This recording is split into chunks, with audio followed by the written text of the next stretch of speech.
BRS నుంచి బయటకు వచ్చిన కల్వకుంట్ల కవిత కొత్తపార్టీ ఏర్పాటు దిశగా ప్రయత్నాలు ముమ్మరం చేసినారు. అందులో భాగంగా కవిత కోసం రాజకీయ వ్యూహకర్త ప్రశాంత్ కిషోర్ రంగంలోకి దిగారు. గత ఏడాది జరిగిన ఎన్నికల్లో పోటీ చేసి డిపాజిట్ చేసినా దక్కించుకోలేకపోయారు. ఇలాంటి నేపథ్యంలో విఫల నేతతో కవిత ప్రయాణం అనే చర్చ కూడా సాగుతుంది. ఇది ఏ మేరకు ఆమెకు ప్లస్ అవుతుంది, ఏ మేరకు మైనస్ అవుతుంది?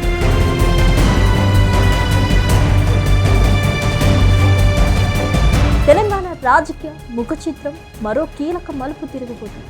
బీఆర్ఎస్ పార్టీ అగ్ర నాయకత్వంతో విభేదాలు, అనంతర బహిష్కరణ పరిణామాల తర్వాత కల్వకుంట్ల కవిత తన రాజకీయ అస్తిత్వం కోసం సొంత గూడు ఏర్పాటుకు సిద్ధమయ్యారు. ఉగాది పర్వదినాన కొత్త పార్టీని ప్రకటించే దిశగా శరవేగంగా అడుగులు పడుతుండడం, దానికి జాతీయ స్థాయి వ్యూహకర్త ప్రశాంత్ కిషోర్ తెరవేరుక సహకారం అందిస్తుండడం ఇప్పుడు చర్చనీయాంశంగా మారి కవితకు మొదటి నుంచి తెలంగాణ జాగృతి అనే బలమైన సాంస్కృతిక వేదిక ఉంది. మలిదశ తెలంగాణ ఉద్యమంలో బతుకమ్మ పండుగను విశ్వవ్యాప్తం చేయడం ద్వారా ఆమె ప్రజల్లోకి వెళ్ళారు. ఇప్పుడు అదే జాగృతిని రాజకీయ పార్టీగా మార్చాలని ఆమె భావిస్తున్నట్లు తెలుస్తోంది. ఇప్పటికే ఉన్న క్యాడర్, జిల్లాల వారీగా ఉన్న నెట్వర్క్ ఆమెకు కలిసి వచ్చే అంశం.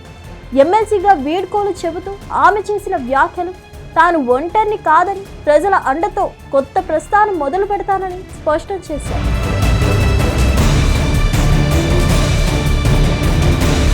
ఈ మొత్తం ఎపిసోడ్లో అత్యంత ఆసక్తికరమైన అంశం ఏంటంటే ప్రశాంత్ కిషోర్ ప్రమేయం. గతంలో వైఎస్ జగన్, మమతా బెనర్జీ, ఎంకే స్టాలిన్ వంటి నేతలకు అధికారాన్ని అందించిన ట్రాక్ రికార్డ్ పీకేకు ఉంది. కవితతో ఆయన వరుస భేటీలు జరిపారన్న వార్తలు రాజకీయ వర్గాలు ప్రకంపనలు సృష్టిస్తున్నాయి. తెలంగాణలో ప్రస్తుతం బీఆర్ఎస్, కాంగ్రెస్, బీజేపీల పట్ల ఉన్న అసంతృప్తిని కవితకు అనుకూలంగా ఎలా మలచాలో పీకే విశ్లేషించగలరు. కవితను కేవలం ఒక మాజీ నేతగా కాకుండా ఒక బాధితురాలుగా లేదా ప్రత్యామ్నాయ శక్తిగా జనాల్లోకి తీసుకెళ్లే వ్యూహాన్ని ఆయన రచించవచ్చు. అయితే ఇటీవల బీహార్లో సొంతంగా పార్టీ పెట్టిన ప్రశాంత్ కిషోర్ ఆశించిన ఫలితాలను సాధించలేకపోయారు. గ్రౌండ్ రియాలిటీకి, వ్యూహాలకు మధ్య ఉన్న వ్యత్యాసం అక్కడ బయటపడింది.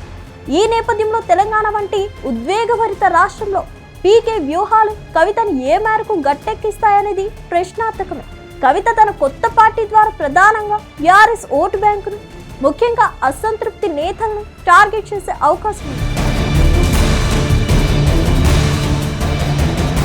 పార్టీ నుండి బహిష్కరణకు గురైన తర్వాత ఆమెలో పెరిగిన కసి, గత కొన్ని రోజులుగా ఆమె చేసిన విమర్శలు గమనిస్తే కేసీఆర్ నాయకత్వంలోని బీఆర్ఎస్ ను దెబ్బతీయడమే ఆమె తక్షణ కర్తవ్యంగా కనిపిస్తుంది. కవిత ముందున్న మార్గం అంత సులభమేమీ కాదు. తెలంగాణలో ఇప్పటికే 3 ప్రధాన పార్టీలు బలంగా ఉన్నాయి. ఇలాంటి త్రిముఖ పోటీలో 4వ శక్తిగా ఎదగాలంటే బలమైన ఎజెండా ఉండాలి. కేవలం రివెంజ్ పాలిటిక్స్తో పార్టీని నడపడం అనేది అసాధ్యం. కవిత పోరాటం కేవలం మనుగడ కోసమా, లేక తెలంగాణ రాజకీయాల్లో కింగ్ మేకర్ కావడానికా అన్నది ఉగాది నాటి ప్రకటనతో స్పష్టమవుతుంది. ప్రశాంత్ కిషోర్ మేధస్సు, కవితకున్న వాగ్ధాటి తోడైతే తెలంగాణలో కొత్త సమీకరణాలు పుట్టుకురావడం ఖాయంగా కనిపిస్తుంది. అయితే ప్రజలు ఆమెను ఒక స్వతంత్ర శక్తిగా అంగీకరిస్తారా లేదా అనేది చూడాలి. మరిన్ని అప్డేట్స్ కోసం stay tuned to hit TV app. ఇందులో short news, live news, entertainment shows, movies, digital magazines తో పాటు మీ జిల్లా వార్తలను కూడా ఫ్రీగా చూడొచ్చు. ఇంకెందుకు ఆలస్యం, వెంటనే హిట్ టీవీ యాప్ ని డౌన్లోడ్ చేసుకుని ఫ్రీగా ఎంటర్టైన్మెంట్ పొందండి. Hit TV app. Hit TV app. Please download hit TV app. Hit TV app ని ఫ్రీగా డౌన్లోడ్ చేసుకుని ఎంజాయ్ చేయండి. మీకు నచ్చిన ఎంటర్టైన్మెంట్ కోసం హిట్ టీవీ యాప్ ని ఫ్రీగా డౌన్లోడ్ చేసుకుని ఎంజాయ్ చేయండి. హిట్ టీవీ యాప్ ని డౌన్లోడ్ చేసుకుని ఆస్వాదించండి, ఆశీర్వదించండి. ఇంతమంది సెలబ్రిటీలు హిట్ టీవీ యాప్ ని డౌన్లోడ్ చేసుకోండి అని చెప్తున్నారంటే ఎంత మంచి యాప్ ఆలోచించండి. అమెరికా అమెరికా అమెరికా అమెరికాలో చదవాలనుకునే వాళ్ళకి విశ్వసనీయమైన పేరు మన శౌర్య కన్సల్టెన్సీ. UK లో 1 year masters. UK లో 1 year masters. 2 years work permit up to 5 years visa. Contact Saurya Consultancy. Contact 89851 89851.